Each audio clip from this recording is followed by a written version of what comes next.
This is a webinar on adrenal fatigue. This is part 1 of 2 parts. It will take about 20 minutes. In this part, we're going to identify what adrenal fatigue is. In part 2, we'll discuss how to support your body.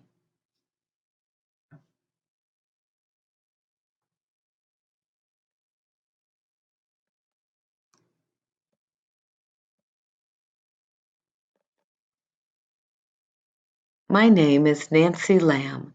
I'm a pharmacist with Good Day Pharmacy. I'm the Director of Clinical Services and a consultant pharmacist. First, we're going to talk about pregnenolone steal. It explains why it's hard to regulate hormones if your cortisol is not corrected. Look at the orange arrow. It starts with pregnenolone. That is the starting factor for your hormones as well as cortisol. If you are high in cortisol or low in cortisol, you tend to drive the cortisol pathway, the orange arrow. It then depletes your progesterone, which is in this blue box, progesterone, and also your DHEA. When you deplete your DHEA, you also unbalance your testosterone and estrogen. So you can see that if you drive the orange pathway to cortisol, you unbalance both your progesterone and your estrogen. There is a daily rhythm of cortisol. It starts low in the middle of the night and increases as you get to the early morning. So you're low in the middle of the night, you increase as you come into the morning, you peak at about the time you wake up. Then it decreases steadily throughout the day until it's at its lowest in the middle of the night.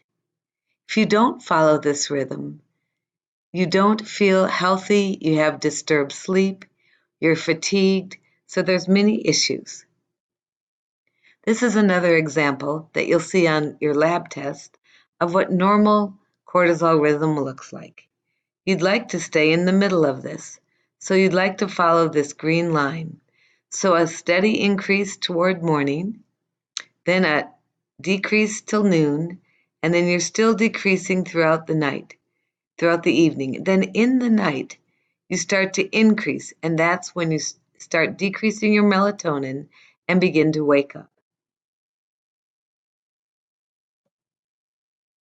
There are stages of adrenal fatigue. In the first stage, it's acute adrenal stress. This is a natural reaction to stress. So if you have an exam tomorrow or going in for a job interview, have a paper due, or meeting new people that you're nervous about, your cortisol will increase. That is your body's reaction to stress. It's your fight or flight. When the stress goes away, you come back down to normal.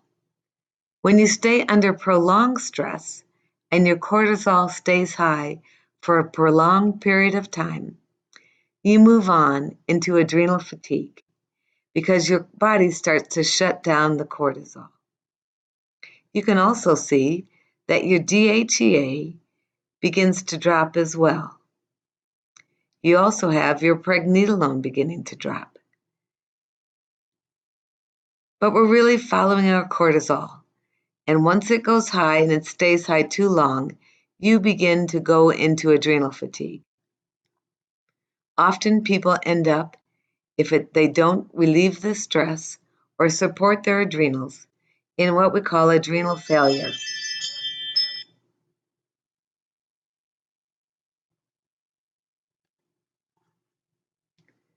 Elevated cortisol.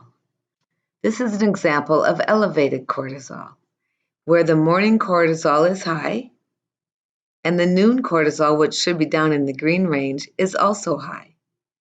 It continues to fall and is in normal range for the rest of the evening.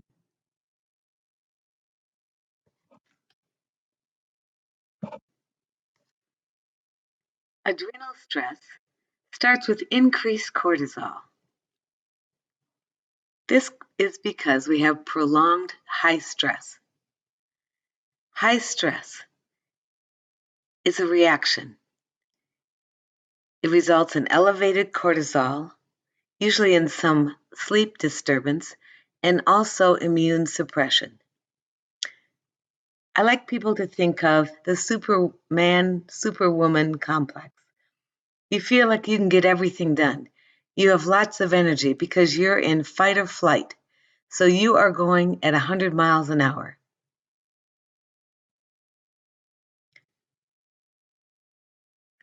What happens is cortisol rises with acute stress and then drops. But cortisol stays high with chronic stress. If you feel stress most days, you have probably at some time had high cortisol. It may not be high today if it's gone on too long, but it starts with high cortisol. After a certain amount of time, and it varies with everyone, cortisol then drops to low levels, and people feel fatigued most days. They still feel stressed, but not with that high energy, I can get everything done and more. They now are tired and feel like they can't get much done. Every individual is different. So at the point we go from high cortisol to low cortisol is different for everyone. Stage 2 is mildly low cortisol. Cortisol appears normal because it comes down into the normal range from having been high. But often the DHEA is the marker that we're actually in mild fatigue and our cortisol is coming down.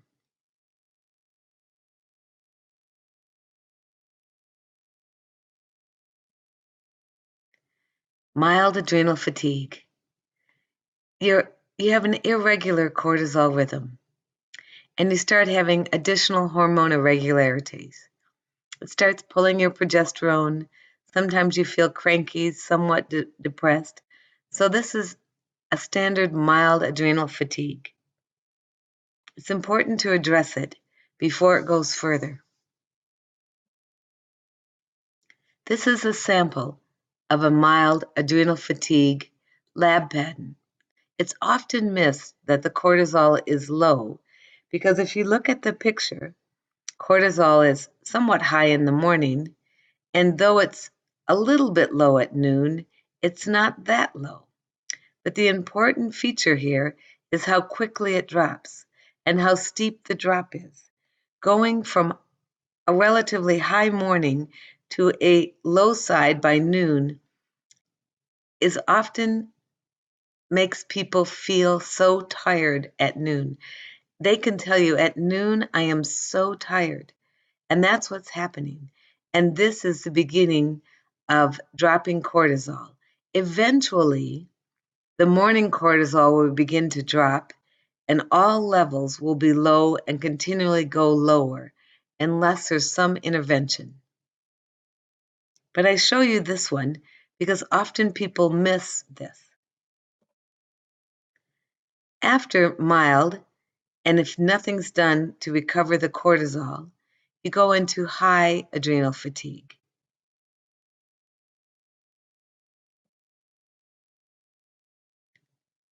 This is when you are very fatigued.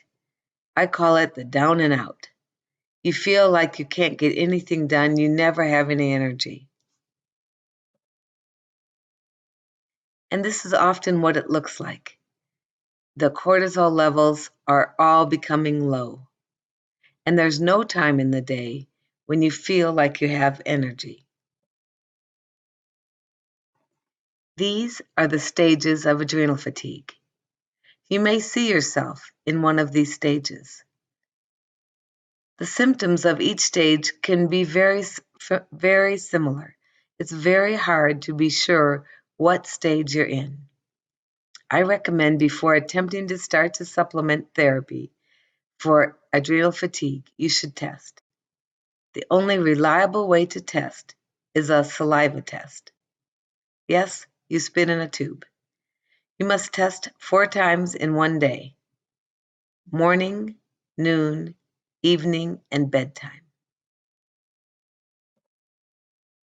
This is what the kits look like.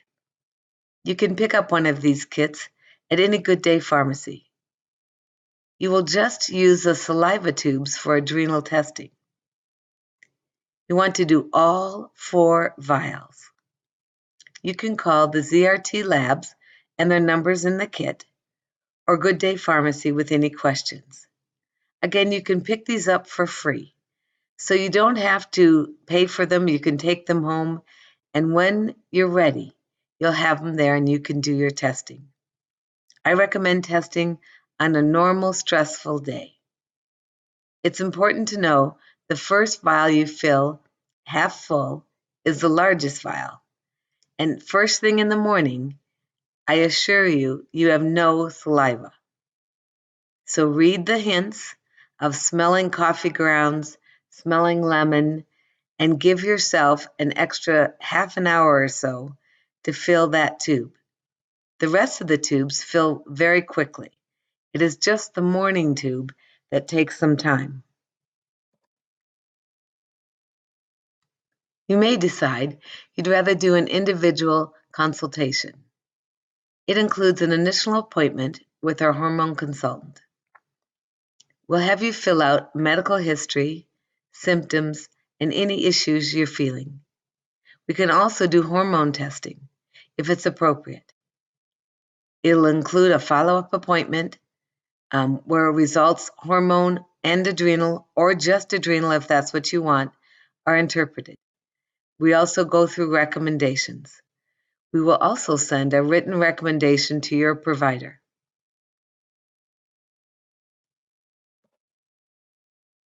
To schedule a consultation, you can call the pharmacy at 970-224-1212, and Anne or any other hormone consultant will contact you to schedule your appointment. The cost is about $150, but it's a very complete review of your labs, your symptoms, and recommendations specifically for you of how to improve your symptoms. This is the end of part 1. I hope you feel more comfortable in recognizing the stages of adrenal fatigue and evaluating if this might be a concern that's affecting your health. Thank you.